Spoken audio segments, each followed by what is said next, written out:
Let me help plug some of Right. the So projects for the last 10 years. yeah. So I can talk. I mean, we did the Rebirth stuff with propeller heads, and then we did IMPC with Akai.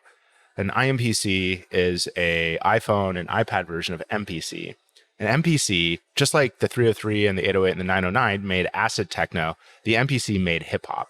Now, the creator of each of these instruments never knew that they would create musical genres with their instrument. They were always trying to create, just like sort of the modern technology movement has about doing things faster and easier. The 303 was originally made so that you wouldn't have to hire a bassist. You could play your guitar, and the 303 was a bass simulator. It didn't sound like a bass, especially if you put some filters on it.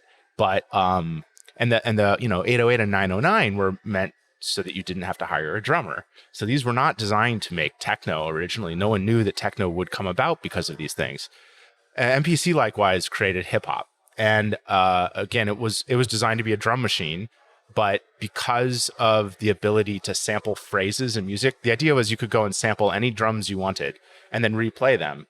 But that's not what hip hop did. Hip hop did use the drums, but then they also sampled phrases from classic music and weave them into their beats. And that created what we know of rap and hip hop now. So the MPC was the beginning of that. So we brought the MPC to the iPhone and iPad. Previously, an MPC would cost you like $1,000 or something. It'd be an expensive instrument, but now you can have it in your pocket for like $3. And we thought that was pretty cool. Do you think that a company like Akai has any worries that their software application will cannibalize their hardware sales?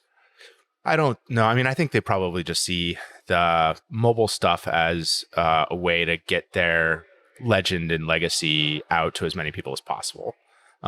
So there's no one. I don't think any.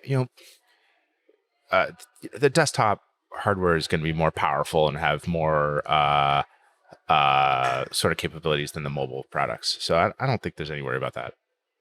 There's also a certain tactile feel to the hardware sense that you might not get on an iPad screen. Oh yeah, I mean you can add controllers. Yeah, I mean Akai's a partner of ours. They've been great, and I think we have a really good thing going. I mean we're sort of the mass market, super accessible mobile version of their studio gear. Before we move past music tools completely, you guys have built a lot of in-house products as well, right? So we've ported the Arturia has a very nice mini Moog emulator for software for PCs, and so we've got a mobile version of that, which is really nice. We have a audio loops and samples marketplace and interchange system called Audio Copy. It's also an editor. It's free. It's awesome. We have a system called Tabletop, which is a pile of instruments that you can wire up and make music with. Essentially one-stop shop for all your music needs. We've got all the different tools: samplers, synthesizers, drum machines, sequencers. What do you think if an artist was interested to make music using iPads, would they be better off using an all-in-one system like Tabletop, or having maybe several iPads and using more standalone things? I think it all depends. I mean, artists each find their own favorite instruments, is what I find. Like if you're a guitarist, you find your favorite guitar, or it finds you, and that's going to be your instrument that you're going to, be inspired by, and you're going to learn to play. You might have a couple of guitars, but the point is that every creative musician finds their own thing. And we see tons and tons of sort of the younger generation just completely making tracks on their iPhones because that's what they have. They don't, they don't want to go out and buy a notebook just so they can do music. So they have a phone, so they download music apps and write beats and rap and create videos and all sorts of stuff. I think that's what the younger generation is definitely doing. I remember talking to Zach, your one of your partners Yeah. in the retronyms Yeah. years ago. Yeah. Um, and I was asking about, hey, are you going to ever bring these things to Android? Right. And at the time, Android certainly wasn't up to the task in terms of audio latency and Right. stuff. Has that changed? Not really. There's a lot of things about Android that make it difficult.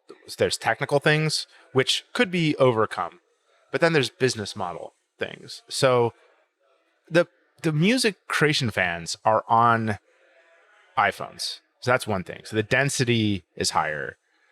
Also, they're more likely to pay for things, and our business model is sell software. We're not, we don't have an advertising based business. Got to have some revenue stream. So we sell the software, and Android's less likely to do that. I think that the business model is more serious than the technical problems. If someone came up with a business model that involved music creation that didn't require that you sold the apps, then you would want to have it on both Android and iOS. So if you came up with like an Instagram, but for music, you'd do it on both.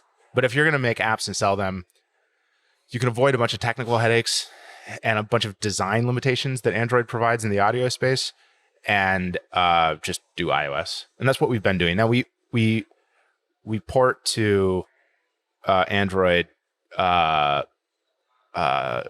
and then, but so far we've been trying to focus on iOS.